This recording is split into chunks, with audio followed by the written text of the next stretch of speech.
What is going down, everyone? It's time for Mojobreak, the hype. We got an exciting episode. We're going to talk about Logomans versus debut patches. What does the hobby like better? And feel free to chime in on this YouTube video or on social media. Also, we've got some big high-end releases this week. Motif Basketball is releasing this week, so we'll be breaking that. And we're proud to kick off our break to consignment program on Mojobreak.com. We've been doing breaks over there for 16 years now.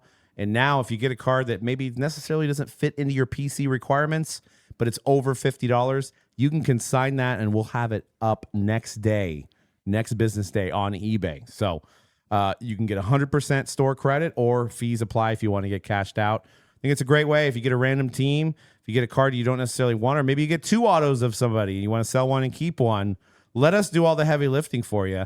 Get some cash or get 100% in break credit to continue to get into the next release. So excited to kick that off. That is through Mojobreak.com only right now. We will expand it to other platforms very soon. But if you break on Mojobreak.com, I would definitely take advantage of this and get some cash back in your pocket instantly, because a lot of times if you're dealing with a new release like we're doing with Motif, you're probably going to get the most money to get that card up next day after release rather than wait for 4 to 5 days for the old mailman to deliver it. And then you got to get it to a consignment service or you got to sell it yourself. It's a lot of extra work. So we've taken that out with this new Mojo consignment if you break with us on Mojobreak.com. And Motif, I forgot to mention, we're breaking 30 cases of Motif on Thursday with Emma Roberts and Cody John. I'm super excited for that. What do you guys think? Are you guys excited for that one? I'm pretty excited. I was trying to figure out what Shane was wearing when he came out here. What did he have on? Some kind of soccer jersey. Is it a soccer jersey? You know what we need on this show? We need a shop cam that I can go to, a picture-in-picture. We 100% do. That's a great idea. We need a shop cam. A great idea. Absolutely. I don't know if you remember. The ping pong table's gone. The ping pong table is gone. Yeah, you won't be able to hear me so now we about can that anymore. You might be able to get a security camera footage into the feed. I think we could do this. I think this is absolutely feasible. I think of when I would watch a lot of David Letterman, he would always go to like the shot outside of like he had like a camera set on the marquee. Yeah. Yeah, and he would like shoot people with water guns and stuff like that. I love it. So it's a good idea. Yeah. We should do that. Yeah, I'm pretty excited for Motif. I'm excited for potentially hitting some rookie Logomans. Logoman 101s. Yeah, that's going to be the first licensed Topps Logomans. And I don't even know. I mean, I should be more of a card historian to be doing this for a long time. I don't know if Topps has ever had NBA Logomans. I don't think Topps has ever had an NBA I believe, Logoman. as Topps has said, I believe in the description, they said it is the first ever Topps NBA Logomans. Wow. Period. They've never had them before. So I think Upper Deck was the first to start, right? Yep. And then Panini. But the product looks great. We haven't seen any photos of Logomans yet, so I don't know what they look like. But which is weird, it being a release that's coming out on Thursday. So makes me think there's going to be this really big buildup for some kind of news drop from either Topps Hoops or Topps themselves of some of these images of these Logomans, because I think we're all dying, especially us coming from Panini Flawless, Immaculate. You mentioned, Impeccable, having all these Logomans. What do they look like? So really want to see what they look like. But And they're super not- excited to pull some. There's not like, if you're looking it up on the checklist, there isn't like, you can't just look up Logoman and No, it it's pop not up on there. Yeah, they're not on there. So, but it does say in their description for their product. So I'm excited to be pulling some of those. Not the first ever Logomans, because didn't they have Logomans in the Mercury? It's still a mystery. I don't think anybody's popped one out. So, or had one, and that was the rumor that there is a Logoman in Mercury, but if it has, it's never surfaced. When you do look up Logoman, I was looking this up on like recent NBA Logoman sales on Card Ladder, and there are some that say, they have the Mercury stuff. Now, technically, you could say, well, it's the first rookie Logomans because they've had the gold Logomans. Those have existed. But right now, the only Topps now, right, the only rookie Logoman in existence right now for Topps is the Stephon Castle, the gold Logoman. That's a truly one of a kind card. So that's really the only other ones I could think of. Well, and to be fair, we've never had a live Logoman because those ones were redemptions, right? So, which is hard to do in a Topps Chrome product because it's going to be thick, so it's going to be very easily to be seen in a pack, right? Or at least, it would be much thicker than a regular Chrome card. So at least in a Motif, hopefully there's some that are live so that we can get the reaction, we can get the videos out there of whoever pulls one of these, and they're live in the set. So anxious to see what that is. But this begs the question: NBA rookie Logoman or NBA rookie NBA debut patch? And I think it's a healthy debate. But one of these things is new. The debut patch is the new hottest thing. Of course, everybody's talking about the Cooper Flagg. It's hit ESPN. You know, it's still out there in limbo. The guy's deciding what he's going to do. Looks like he was in Jeff Wilson's shop over the weekend because Jeff Wilson had the redemption in his hand. So he is making his tour. But does the NBA rookie Logoman, supersede this debut patch? And I think it's a healthy discussion. What do you guys think? I think I'm going to be in a minority here. I think I'm going to go Logoman. It's just because that is what I'm comfortable with, and that's what I know. Could change over the years. It could be debut patch. Let's give it 5-6 years, maybe. Yeah. But I think if I'm collecting Cooper Flagg and I have an option, money not an issue, to go debut patch or first ever rookie patch auto rookie Logoman, I think I'm going Logoman. Yeah, and Cody's got some good notes because I was already thinking this. Well, which Topps product is going to be the one, right? I mean, when Panini came out, it was NT to begin with, and you still see, I think there's a graphic with the Luka Logoman here that we have in comparison to the Cooper Flagg debut patch. NT was the Logoman product. Immaculate was kind of second to that, and Flawless. Flawless didn't have Logomans for a while, so that was the thing. But now Flawless has overcome. We've had this debate before on the show. Now Yes. Flawless is king Logoman. That's what I was going to get to, right? Yep. So, is Motif going to be the Logoman? Are they going to have him in Dynasty? I'm assuming they will. Then you have Definitive. That in the early previews, it didn't seem like they have Logomans, but maybe there are some. So, which one do you put your money towards if you're like, money's not an issue? I'm a Cooper Flagg guy. I got to get the best Logoman. Is it going to be Motif, Dynasty, or Definitive? And maybe there's another set that they have. Diamond Icons, we know they're going to be a basketball version of Diamond Icons, whatever that is called. Right. So that is potentially an option as well.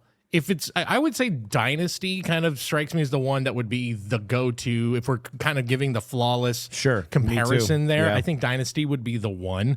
But in terms of what is the bigger, what is going to be the bigger card, I initially was on Dan's side of I think it's probably going to end up being the Logoman. I think there is a lot of this first-time debut patch hype around this, but I will say that Luka RPA, which I believe is still the biggest selling rookie Logoman. There are obviously bigger Logomans out there, the biggest selling sports card of all time. But that is what, a 3 point something, I had the price down somewhere, a $3.12 million card.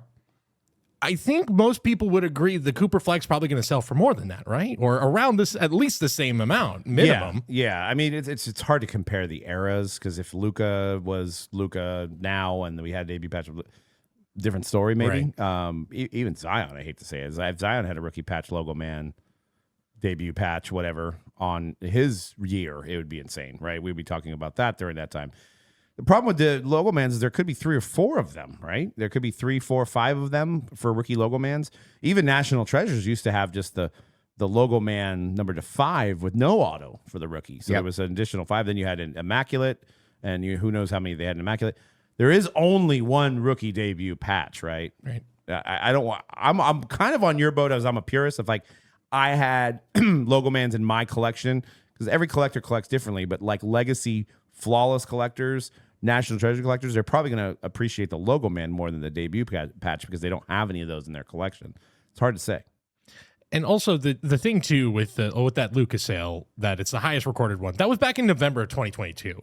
We're starting to see, I mean, just last week we talked about the Josh Allen Shield that went back on the market and then became the new highest selling Josh Allen card of all time. So I think it's only a matter of time till these cards get back on the market and start to break those record sales as well. So it's a little tough to judge, a 4-year-old sale versus whatever the Cooper Flagg is going to end up selling for. I think if that Luka hit the market now, but it's just from a look standpoint, don't you guys think the Logoman looks better than the debut patch? Aesthetically, yes, I agree. But I'm used to it. Yeah, no, that's what I started saying. I'm used to seeing the Logoman give me some time with the debut patch. Maybe I change my mind. Maybe they spice up the look in a couple years of the debut patch. I do like the MLB and this is maybe the difference of horizontal versus vertical. I think the MLB version looks better. I do believe the MLB version does look better. Yeah.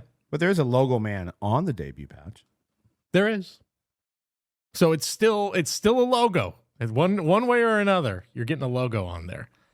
Yeah, I think it'll be interesting to see because I think baseball it's I think it's a done deal. I think the debut patch is the number one. Like it's because the Logoman never really held the same thing. Debut patches, and I know this is a little bit off topic, but it's still about cards and whatnot. Was there a Cardinals rookie? Oh yeah, there's a little bit of controversy about the debut patch right now. Yeah, First off, I'm assuming he had a tremendous debut, right? Joshua Baez called up, had a 3-homer game in his first game, historic. One of gonna go down in history. One of the great debuts in MLB history. He hit his first home run with the debut patch on. He hit his next 2 without the debut patch on. Why did he have to change his jersey? Got dirty? I don't know. Well, his jersey's going to the Hall of Fame. That we know without the debut patch.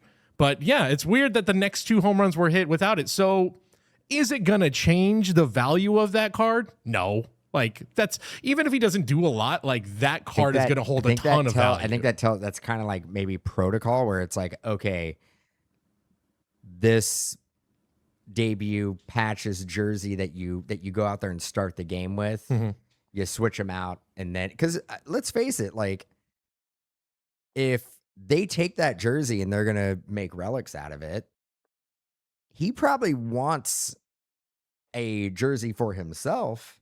Right. And maybe that was the discussion. Maybe that's what happened. Maybe we got lights. Maybe he basically, the first one went to Fanatics. The second one went to himself. And maybe but he didn't have another one on, right? He just had one debut patch. So are you telling me that they have like a guy from MLB or Topps who's like, it's a third inning, we're taking that thing off?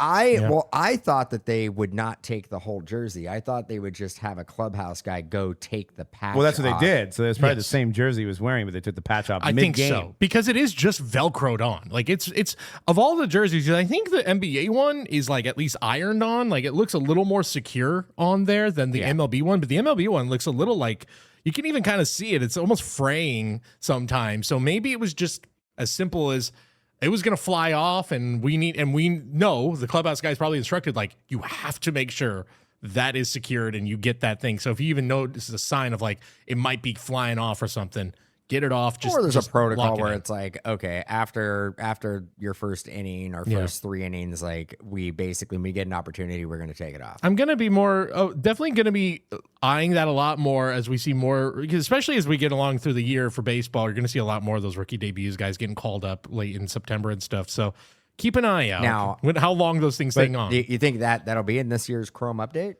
No, it'll be next year. Yeah, it'll be next year. And he'll be, again, regardless of what he does, you can say there's only one debut patch of a guy who hit 3 home runs in his very first game. Has there anybody hit 3 home runs in their first game? I don't know. Yeah, most home runs. John Bowker. Oh, man. Shout out to John Bowker. Let's see. I've got a list of players with home runs in their first at bat. Will Clark. Of course, Will Clark. Oh, yeah. No, St. Louis Cardinals rookie Joshua Baez became the first player in MLB history to hit 3 home runs in his MLB debut. That's unbelievable. That's crazy. And one of them was a 449-foot home run. It was impressive. Yeah, it was incredibly impressive. Oh, very first pitch, too. Jeez. What a debut. Yeah, I saw it. First pitch. It was cool. They showed like footage, too, of like his minor league team, and they were just going crazy in the locker room watching Any relation to Javi Baez? I don't believe so. No. That's kind of a common name, but yeah. And a top prospect too. So it could be end up being a really, really big chase.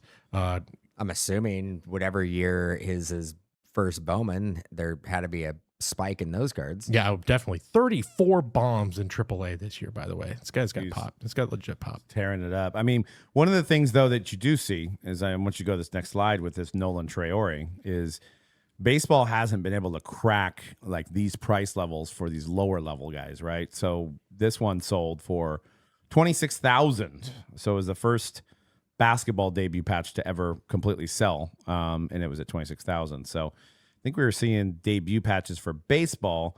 Granted, it was 2 years ago. Go for like $5,000 to $6,000 for this caliber of player, right? So, Yeah, there were a lot of lower level ones where if you just wanted a debut patch and you're like, I'll pay, a smaller amount let's find here. Actually, look at this. I just found it. That's crazy. What did that one sell for? $26,100 for just about $3,000 more. You could have had Yankees All-Star Ben Rice's MLB debut patch auto for $29,600. It sold on April 20th of this year.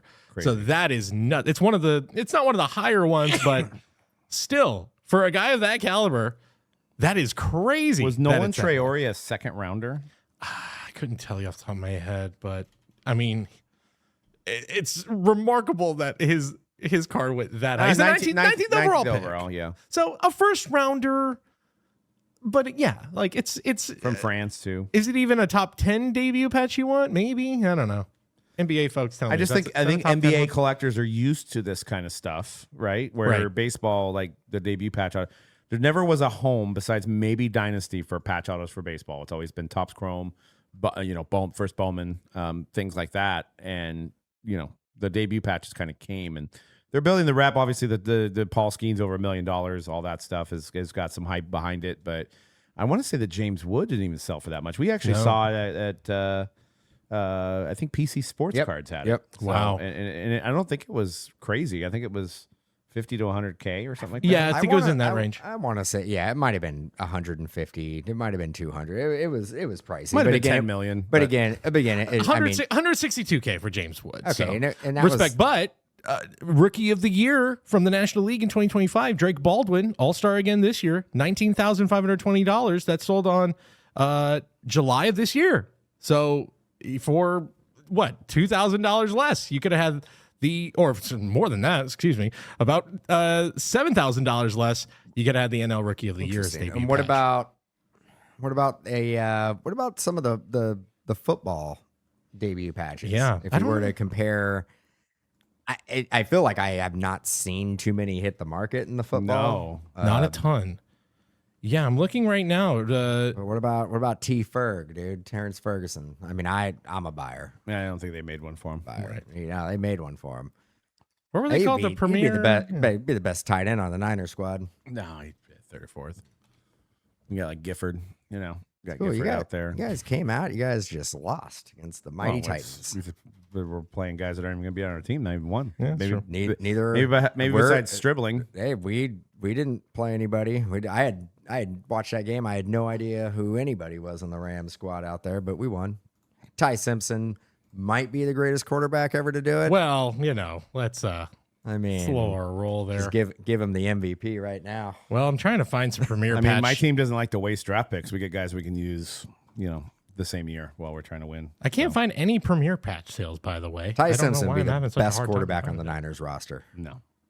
Maybe behind Rourke, who played the first entire half. So don't know who. We had Blake Martinez out there. Curtis Rourke. Is that his name? Yeah, from Indiana. Stud. There you go. I mean, football season is among us. I do want to say before this is totally not even in the thing. Probably time to sell Kyler Murray, right? We should go get those out of the. Dust them off, and I'm still. So I got a couple nice contenders. I think they've already doubled and tripled. So we will lose so much money on.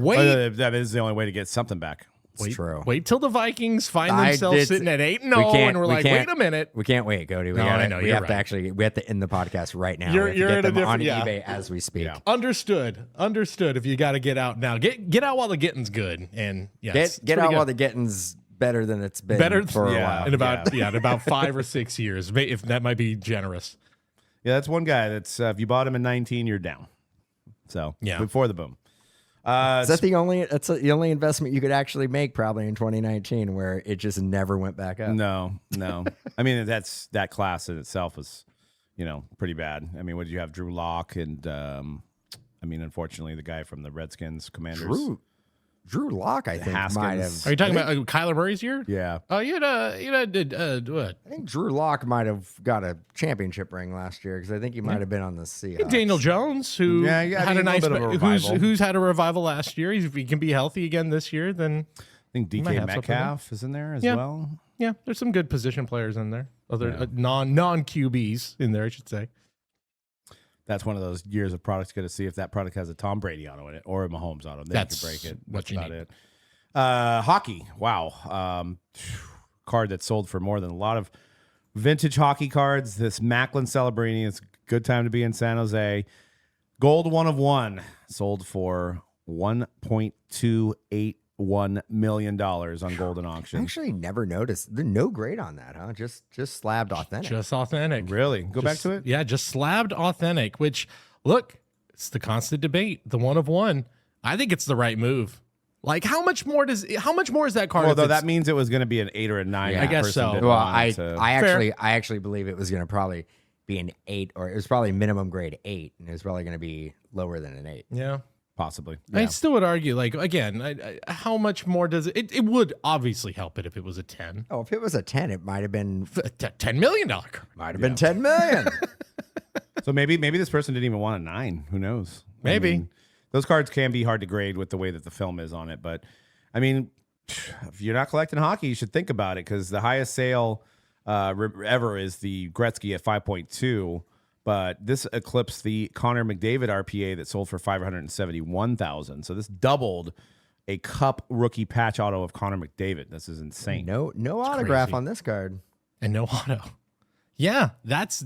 I mean, the two biggest hockey cards of all time, non-autos, basically. Man, it is the Macklin stuff is insane. It is absolutely insane. I love Macklin, but at these prices, is it time to sell? It kind of feels like it. It definitely. Feels like it. What would he have to do at this point to justify a $1.2 million card? This one's tough because this is the first time I've had in my collecting career that it's somebody from my own team that is leading the pack, right? So it's like it's hard to just it's because I believe in him and I believe that the Sharks are going to win a cup. But okay, no homer. Look at is he going to have a better individual statistical career than Connor McDavid? He's got a lot more time to win some cups. Yeah, I know. Cups, fine. Cups are going to add value, but he's still like he can't average 25, 30 goals a game and justify a $1.2 million price. I mean, what was he, 3rd or 4th in the league last year for goals and points? And I mean, he was setting records among among teenagers that $1.2 million, guys. I know, it's insane. It's unprecedented in the world of hockey. We have to justify that price tag. Unprecedented in the world of hockey, but It's what Macklin Celebrini did last year is pretty damn close to unprecedented. The fact that they were talking about him, they're saying every time they would show stats of like, well, he's doing something that the only other players who did this are Wayne Gretzky, Sidney Crosby, like literally the Mount Rushmores of hockey. Sidney Crosby doesn't have a $1.2 million card. No, he does not. Now, maybe this is another, like, I'm sure a lot of people with big time hockey cards looked at that sale and went, no, wait a minute. I've got, or like, whatever, the Connor McDavid RPA, Sidney Crosby, whatever, all these cards that they're probably looking at that sale and going, well, then mine should be, then in this market, I should be getting 5 times what this card originally sold for, right? Look, theoretically, I love Macklin, but that price tag, it's crazy. Surprised me. But you know what this does? People are like, well, I can't buy Macklin now because he's too high. What about Gavin McKenna? Right? Gavin McKenna is now the next celebrity. I thought you were going to say, what about Michael Misa? Yeah. What about Will Smith? No, but I'm saying this is the trend. There's always looking for the next guy, right? So I missed out. I can't invest in the $100,000 RPA now, but I surely can chase Gavin McKenna this year because he's playing for Toronto, huge, hockey town, and he's the next guy. You're right, because that will be the mindset going into it. It's like, okay, Macklin Can't buy that one. But all the products coming out next year are going to be at a premium because McKenna, because people are going to be like, I got to get in early. Yep. Because I can't let this happen. To me I again. can't let this happen again. But the exciting thing about it is that card came out of a box that is relatively is not a huge is not a super expensive box. And then and then to flip speaking. that, the Bedard is still out there of this quality. That's true. It probably goes for a lot less, but Bedard's starting. I mean, he didn't make the Olympic team. Granted, he was, I think, a little bit injured and banged up, but you're talking about a guy that did not make the Olympic team. Macklin did make the Olympic team for his country. So is it like, are the Bedard collectors, did they already move to Celebrini? So now you're going to see some Celebrini guys move to McKenna, and that's just like the hype train all over again. Good for Upper Deck, though, to get themselves on the map. I think they won the best card on the ESPYs. Now they have a card that's over $1 million for hockey that's modern. They're both Macklin. Yeah, both Macklin. Both Macklin Both cards. Macklin cards. You're welcome. I got it. So it's even crazier that, like, because the Sharks have never had a player that you can associate with being one of the highest subjects in the industry when it comes to market value. This is new. This is a new thing. McKenna playing in Toronto, we've already seen it with Austin Matthews. Yeah. The McKenna stuff could go absolute bonkers out of the gate. I agree. You're a huge star in Canada. I mean, we've seen with McDavid too. When McDavid came out the gate, and that was a huge sensation. I mean, think about it. What if Toronto puts together a really good year and they make a deep run into the playoffs, or if they win a Stanley Cup in McKenna's rookie year? Oh God. Then we look at Outburst comes out of McKenna, and it probably sells for $1.8 million. If that happens, it really doesn't even matter if he's not as good statistically as Macklin. Like, that's just viewed at a whole other level of, like, you're the guy who finally helped get it across the finish line, viewed in the same way of the players that are on the Knicks or the players that are on the 2016 Cubs, or viewed the exact same way. It's an exciting time for hockey. And I mean, there could be some big games, possibly. Well, with the finals, getting into the finals with Maple Leafs against the Sharks, that'd be wild. Oh boy, that would be wild. Oh God, I don't think either city can handle that. Like, someone's gonna. Going back to the 2016 Cubs. It would literally be like Cubs in Cleveland going out in 2016. It's like, sorry, someone's gonna have to wear this one and be the new longest active World Series drought. Sorry, guys. So it's gonna be the same thing. Like, two of the most tortured fan bases. Somebody's gonna be going. That'd be rough. Be fun. Well, yeah, because I mean I'm looking at some of the competition here. So, I mean, I don't think the Sharks are going to get that far this year, but I surely think that they're going to make the playoffs, and the Maple Leafs should make the playoffs too. So, what's the story that I see about the guy in a bucket at Lowe's? All right. So this immediately caught my attention. First of all, did you guys know that Lowe's sold cards? No. I don't think I knew this. I don't. That to me ranks as one of the stranger I wouldn't places. be able to tell you the last time I went into a Lowe's. Sure. Maybe not everyone. No. Well, yeah, it can't be. It just seems odd. It's definitely one of the stranger places I've ever heard selling cards. I did go into an Ace Hardware. Yeah. Oh yeah, they have cards. And I saw cards there. I mean, I guess so. Like, on your way out, like, yeah, sure, why not? A couple packs of cards. But were they just packs or like actual boxes? They're like blasters. Okay. They're like retail SKUs. Okay. That's not too crazy. So whatever they're selling there, this comes from Sports Collectors Daily. A Waldorf, Maryland man is facing felony charges after investigators say he turned an ordinary 5-gallon bucket from Lowe's into a mobile trading card vault at 2 local Lowe's stores. Edward Thomas Wutka is charged with organized retail theft scheme, and 9 misdemeanor theft counts. Authorities allege he stole trading card boxes valued at nearly $5,000 between July 4th and July 26th from Lowe's locations in Waldorf and La Plata. According to charging documents reported by the Baynet, investigators said Wutka would walk into the store, pick up an empty 5-gallon plastic bucket near the entrance, carry it to the trading card display, and pack the bucket tight with selected boxes until it could hold no more. Then, with the filled bucket in hand, would go past every checkout lane and out the doors without paying, and the alarms at the store apparently were not triggered as he left the building. So he wouldn't even pay for the bucket? Didn't even pay for the bucket. I was like, well, at least he could go and scan the bucket. Right. And you would think they have like lids for it. Like that would have been at least the smart. Like if you're trying to be smart about it, he wasn't even being smart about this. Like put the bucket lid on there. I bought the bucket. I got home. I thought it, came free with purchase. Yeah. Somebody filled my bucket up with a bunch of trading cards. Right. Who did this? At least you could I'm provide outraged. a receipt. I'm outraged. At least you could provide a receipt at that point. But I bought the bucket. I mean, pretty incredible that he was able to get away with this for basically a full month. There had to be some Lowe's employees that saw this going down and were like, maybe he's a vendor. Maybe it's Lowe's. Like, maybe that's somebody that's like working for Lowe's that's doing this. it's also probably the last thing someone who's working at Lowe's is paying attention to is the trading card area.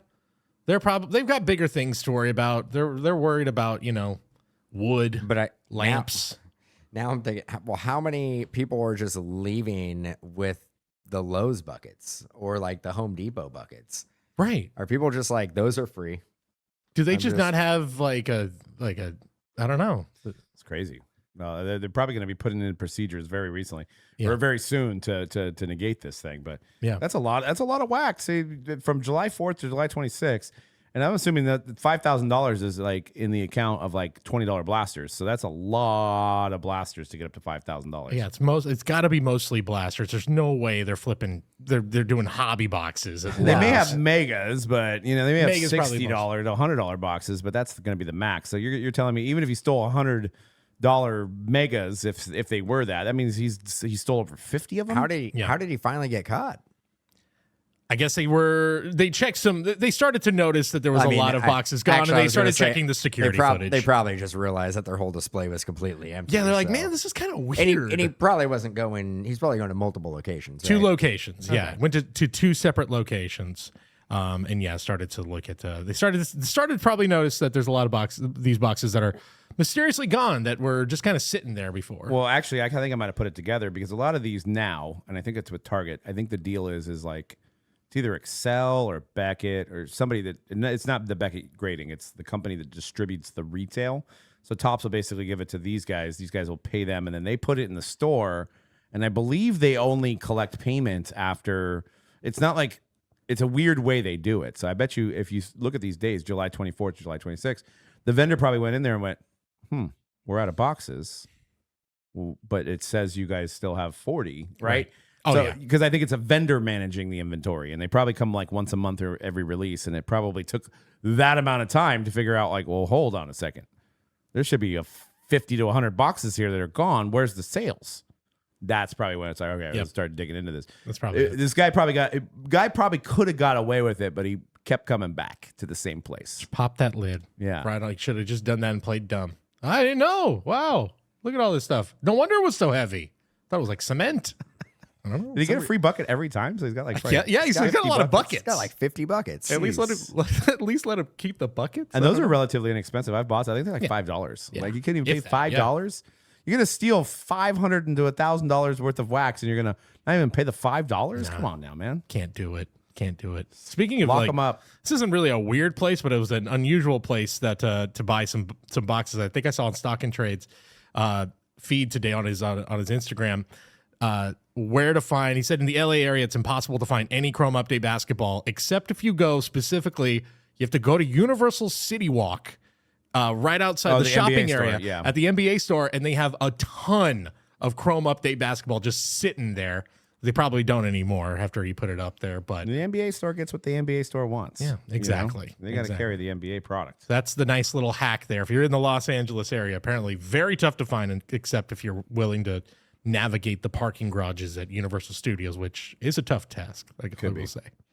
I don't know if we want to get into it. Maybe we can save this this Fanatics thing for next week. Maybe this Fanatics obtaining confidential info. Yeah, there's a lot of lawsuit jargon and stuff like that. But yeah, there's more Panini and stuff like that. But hey, we got flagship football coming out on Friday exactly. too. I'm excited. There we go. Fernando Mania. Smell the fresh cut grass or the new turf, and it's a good time to be a sports fan. Say that much. I mean, Netflix has already got me bookmarked on the game in Australia where the Niners are going to be, win by 30, and I've already bookmarked that game. So I'm excited for football.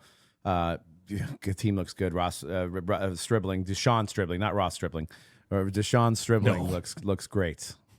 Who's former pitcher? Ross right? Stripling would be former San Francisco Giant pitcher who was unceremoniously traded one year. I remember he came into spring training. They're like, They're he's all got the former. phantom ball, and it didn't work at all. They're all former San Francisco Giants pitchers. Yeah, That's right. all former ones. They got speaking. What about the club they got out there now? Look, I don't know, but I do know Joshua Gonzalez, number one prospect of the system, got a walk-off hit last Yes, night. no, he What was very, that 1-0 game? We missed a fly ball just right to us, just popped right out the glove. Yep. It's like look like San Little Francisco? League. Yeah. Yeah, there's been a lot of sloppiness Yeah, lately. we have a lot of. This is how you know your team is not doing good when you start seeing a lot of numbers of players that are like 72, 76, 78. Like that means that they're being brought up like from the minors. Or when we're talking about that, Rafael Devers hit the lowest ball over the fence that anybody's ever hit this year. that That's was actually That's how pretty we nuts. sugarcoat that game that we lost 13-7 to. Yeah, I know. Yeah. Bryce Eldridge looks good. I'm excited about that. So we'll take that. And Tugboat Wilkinson. Get to know the name. He has been called up to the big leagues. I am excited to see some Tugboat. baby. It's a good name. Yeah. Good baseball name. And when you see him, you'll get why he's named Tugboat. I mean, hey, we had the caveman and we had Big Daddy at one point. Yeah. so- Yeah. And Oh, the, yeah. And the Nush at the same time. and what was Rod Beck's name? Shooter. Now we got Tugboat. If there could ever have been a movie about Rod Beck, it would be Danny McBride, right? I mean, it would have to. Oh, yeah. It would just perfect. It would be, it's almost too perfect. It's too perfect. So, all right, that's all we got for you guys today. Check out our 30 case motif break on Fanatics this Thursday. Also, join us for Flagship on Friday. They're doing another 10 case over there on Fanatics Live, as well as Mojobreak.com has all of these breaks in all these formats as well. And we'll see you guys next week on the Hype.